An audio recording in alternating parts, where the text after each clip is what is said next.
ಈಗ ನಮ್ಮ ಜೊತೆಯಲ್ಲಿ ದರ್ಶನ್ ಅವರ ವಕೀಲರು ಸುನಿಲ್ ಕುಮಾರ್ ಇದ್ದಾರೆ ನಮ್ಮ ಜೊತೆಯಲ್ಲಿ. ಅವರನ್ನ ಮಾತಾಡ್ಸೋಣ. ಸರ್, ಇವತ್ತು ಕೋರ್ಟ್ನ ಪ್ರಕ್ರಿಯೆಗಳು ಯಾವ ರೀತಿ ಇತ್ತು, ಏನಾಯಿತು ಪ್ರಕ್ರಿಯೆಗಳು?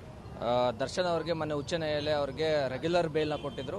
ಆ ಷರತ್ತುಬದ್ಧ ಜಾಮೀನನ್ನು ಕೊಟ್ಟಿದ್ರು. ಆ ಷರತ್ತುಬದ್ಧ ಷರತ್ತುಗಳನ್ನ ಅಂದ್ರೆ ಮೊನ್ನೆ ಉಚ್ಚ ನ್ಯಾಯಾಲಯ ಏನು ಷರತ್ತುಗಳನ್ನ ವಿಧಿಸಿತ್ತೋ ಅದನ್ನ ನಾವಿಲ್ಲಿ ಮೊನ್ನೆ ಸೆಷನ್ಸ್ ಕೋರ್ಟಲ್ಲಿ ಕಂಪ್ಲೇಂಟ್ಸ್ ಮಾಡಬೇಕಾಗುತ್ತೆ. ಅಂದ್ರೆ ಅದನ್ನ ಆ ಷರತ್ತುಗಳನ್ನ ಫುಲ್ಫಿಲ್ ಮಾಡಬೇಕಾಗುತ್ತೆ. ಆ ಕಾರಣಕ್ಕೋಸ್ಕರ ಇವತ್ತು ದರ್ಶನ್ ಅವರು ಹಾಸ್ಪಿಟಲಿಂದ ನೇರವಾಗಿ ನ್ಯಾಯಾಲಯಕ್ಕೆ ಬಂದಿದ್ರು. ನ್ಯಾಯಾಲಯದಿಂದ ಇವತ್ತು ಪ್ರಕ್ರಿಯೆಗಳೆಲ್ಲ ಮುಗಿದ ನಂತರ ಮತ್ತೆ ಅವರು ಮಧ್ಯಂತರ ಜಾಮೀನು ಸಿಕ್ಕಿತ್ತು. ಮಧ್ಯಂತರ ಜಾಮೀನು ಸಿಕ್ಕಿದ್ರೆ ಬಳ್ಳಾರಿ ಜೈಲಿಂದ ಮತ್ತೆ ಇಲ್ಲಿಗೆ BGS ಹಾಸ್ಪಿಟಲ್ ಬಂದಿದ್ರು.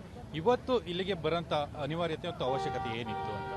ಸರ್, ಅದು ನ್ಯಾಯಾಲಯದ ಆದೇಶ ಸರ್. ನ್ಯಾಯಾಲಯದ ಆದೇಶ ಉಚ್ಚ ನ್ಯಾಯಾಲಯದ ಆದೇಶ ಆದ್ರಿಂದ ಆ ಬಾಂಡ್ ಅಂತ ಇರುತ್ತೆ ಸರ್. ಬಾಂಡ್ ಮತ್ತೆ ಬೇಲ್ ಮತ್ತೆ ಬಾಂಡ್ ಅಂತ ಅದೊಂದು ಪ್ರೊಸೀಜರ್ ಇರುತ್ತೆ CRPC ನಲ್ಲಿ. ಕಾನೂನಲ್ಲಿ ಆ ಪ್ರೊಸೀಜರ್ ಇರೋದ್ರಿಂದ ಯಾವುದೇ ಒಬ್ಬ ಆರೋಪಿ ಆಗಿರಲಿ ಮತ್ತೆ ಆರೋಪಿ ಜಾಮೀನಲ್ಲಿ ಬಂದಂತ ಸಂದರ್ಭದಲ್ಲಿ ಮುಂದೆ ನ್ಯಾಯಾಲಯದಲ್ಲಿ ನಾನು ಮತ್ತೆ ಪ್ರಕರಣದ ದಿನಾಂಕದಿಂದ ನಾನು ಹಾಜರಾಗ್ತೀನಿ ಅಂತ ಹೇಳಿ ಅವನು ಶೂರಿಟಿ ಮತ್ತೆ ಬಾಂಡ್ ಅನ್ನ ಕೊಡಬೇಕಾಗುತ್ತೆ.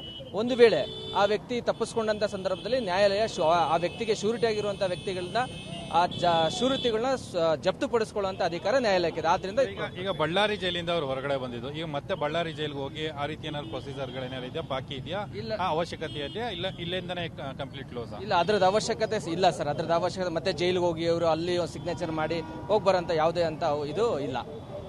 ಇನ್ನೊಂದು ಪ್ರಮುಖವಾಗಿ ಅಪಿಯರ್ ಆದ್ರು, ಈಗ ಮತ್ತೆ ಆಸ್ಪತ್ರೆಗೆ ಹೋಗ್ತಾ ಇದಾರೆ, ಮತ್ತೆ ಎಲ್ಲಾದ್ರೂ ಬೇರೆ ಅವ್ರ ಮನೆಗೆ ಹೋಗೋ ತೆರಳಂತದ್ದು ಆ ರೀತಿಯ ಪ್ರಕ್ರಿಯೆಗಳೇನಾದ್ರು ಇದೆಯಾ? ಇಲ್ಲ, ಅವ್ರಿನ್ನು ಹಾಸ್ಪಿಟಲ್ ಇರೋದ್ರಿಂದ ಹಾಸ್ಪಿಟಲ್ ಅವ್ರಿನ್ನು ಡಿಸ್ಚಾರ್ಜ್ ಆಗಿಲ್ಲ, ಮತ್ತೆ ಅವ್ರು ಹಾಸ್ಪಿಟಲ್ಗೆ ಹೋಗ್ತಾ ಇದ್ದಾರೆ. ಇದಿಷ್ಟು ಸುನಿಲ್ ಕುಮಾರ್ ಅವರ ಮತ್ತು ಕ್ಯಾಮ್ರಾ ಪರ್ಸನ್ ಅಕ್ಷಯ್ ಜೊತೆ Muralidhar crime bureau, public TV.